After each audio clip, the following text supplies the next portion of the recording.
네, 대구 경북의 코로나 하루 확진자가 10,000명을 넘어섰습니다. 위중증 환자와 사망자도 늘고 있는데요. 지역 방역 상황과 앞으로의 대비는 어떻게 해야 할지 경북대병원 감염내과 김신우 교수와 함께 알아보겠습니다. 교수님 안녕하십니까? 안녕하십니까? 네, 안녕하십니까? 네, 교수님. 현재 확진자가 매주 2배씩 늘고 있는데 이 상황을 교수님께서는 어떻게 보고 계십니까? 네, 많은 분들이 느끼시겠지만 지금 3월 중순에 네. 하루 25만 명 정도를 정부가 예상하고 있습니다.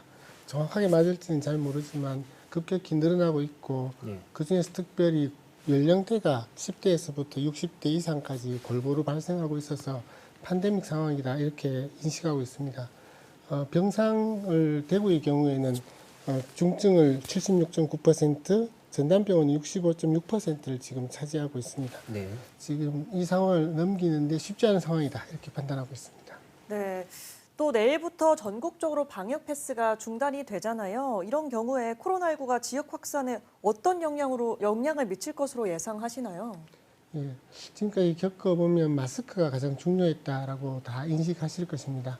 그런데 방역 패스를 중단하는 것은 마스크를 벗고 이렇게 모임이나 식사를 할 수 있는 그런 공간이 많이 생기고 그런 기회가 생기기 때문에 방역에는 부정적일 수밖에 없습니다.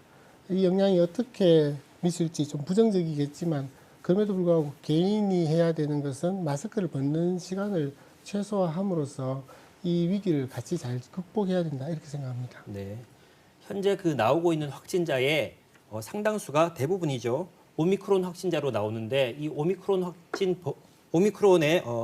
특징에 대해서 말씀 좀 부탁드리겠습니다. 네, 많은 분들이 아시겠지만 전파력의 입장에서는 델타보다 2배 정도 그러니까 기존의 바이러스보다는 또 훨씬 더 많은 사람을 전파하죠.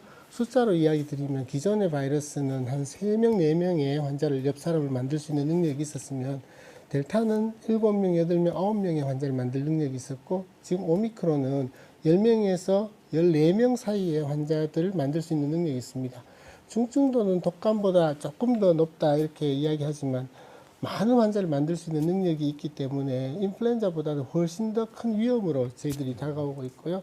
환자들이 이렇게 오시는 그것을 보면 주로 백신을 안 맞은 분들 중에 기저질환자들이 백신을 안 맞은 분들이 계시고 또 고령자 이렇게 오시는데 그런 위험이 있고 이런 것들을 델타만 위험한 것이 아니라 오미크론도 많은 환자가 생기면 그중에 일부가 중증화되는 비율이 있고 특별히 2가지 고령자와 백신을 안 맞으신 기저질환자들이 그렇게 오고 있다. 그래서 위험하다라고 말씀드릴 수 있습니다.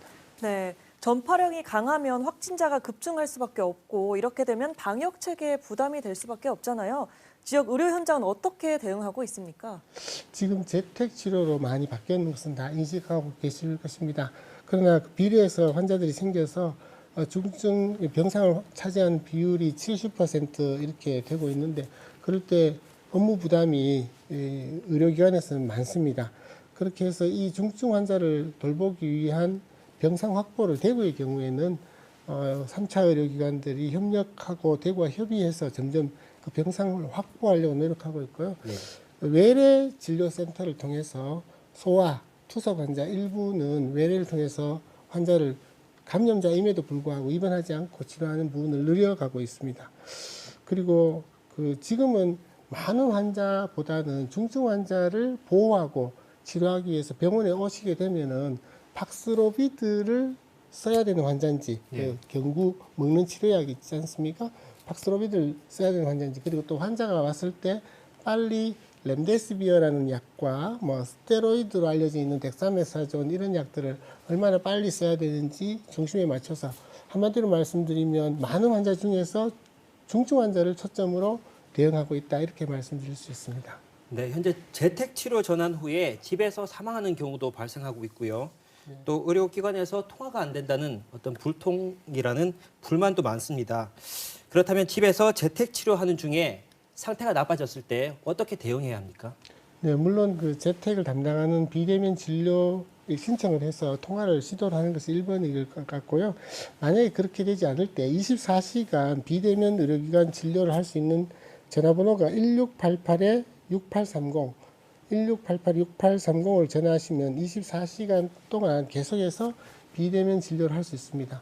그 비대면 진료가 충분하지 않다 하면은 대면 진료를 외래로 하는 곳이 있어서 대면 진료를 안내받으실 수가 있고요. 단기 외래 진료센터를 운영하기도 합니다.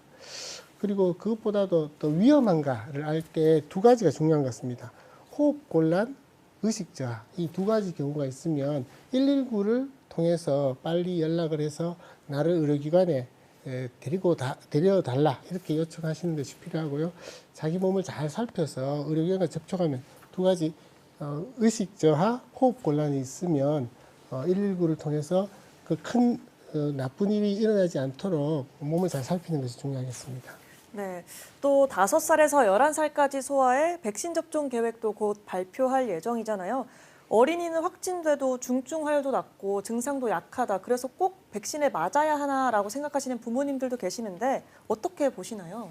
네, 5세에서 11세의 경우에 많이 우려되실 텐데 우리가 그 허가가 나 있죠. 식약처가 허가를 고민 중에 했는데 많은 사람이 다 맞아야 된다. 이 연령군에 있는 분들이 다 맞아야 된다라고 생각하지는 않고요.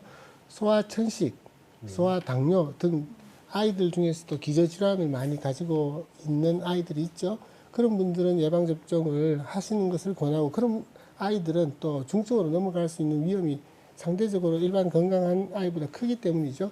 두 번째로 제가 개인적으로 생각하는 것은 집에 어르신이 같이 산다. 그럼 아이들은 아이들 자체가 위중해지기보다는 어르신들에게 감염을 시키는 통로의 역할을 하기 때문에 예방접종을 적극적으로 하는 것이 괜찮다라고 생각하는데 또한 뭐 걱정하시는 부작용의 측면이 있죠. 부작용은 지금 아이들에서 보고되는 것은 많이 적다라고 알려져 있습니다. 그래서 너무 걱정하지 않으시고 기저질환을 가진 아이와 또 이렇게 대가족인데 어르신을 모시고 있으면 두 번째로 고려할 수 있다. 그러나 모든 사람을 위해서 그 백신이 투여된다는 것은 현재는 아니다라고 생각하셔도 됩니다. 아, 네. 정부는 그 현재의 확산세를 풍토병 초기 단계로 보고 있는데 또 일부에서는 이 시각이 성급하다는 지적도 있습니다. 교수님께서는 이 상황을 어떻게 진단하시는지요? 우리가 팬데믹이고 오미크론은 정말 감당이 어려운 것 같아요. 그래서 정부의 시각은 이것을 최대한 피해를 적게 보면서 넘어가야 된다라는 생각을 하잖아요. 그 피해를 적게 보면서 넘어가야 되는 것에는 1번 백신을 통해서 예방도 하지만 백신의 예방 능력 외에도 중증도 떨어뜨리는 능력이 훨씬 큽니다.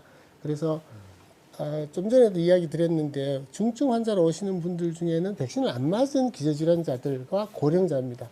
그래서 백신을 맞은 사람은 고령자거나 기저질환자임에도 불구하고 상대적으로 백신을 맞은 분에 비해서 백신을 안 맞은 분은 더 심하고 백신을 맞은 분은 훨씬 더 가볍게 넘어갈 수 있기 때문에 백신을 맞는 것이 중요하고요.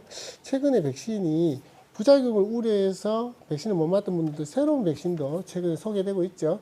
그래서 예약을 하실 수 있고요. 두 번째는 빨리 지금은 박스로비드라는 약이 나와 있는데 먹는 약을 쓸 수 있는 대상인지 내가 이렇게 해야 되겠죠.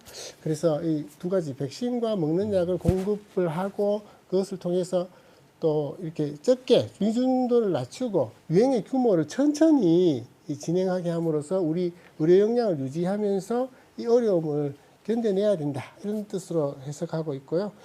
지나갈 때 하나 피할 수는 없는 게 팬데믹입니다. 그러니까 피해를 최소화하면서 의료 역량을 유지하면서 중증도를 낮추는 그런 노력들이 같이 필요하다 이렇게 생각합니다. 네, 그렇군요.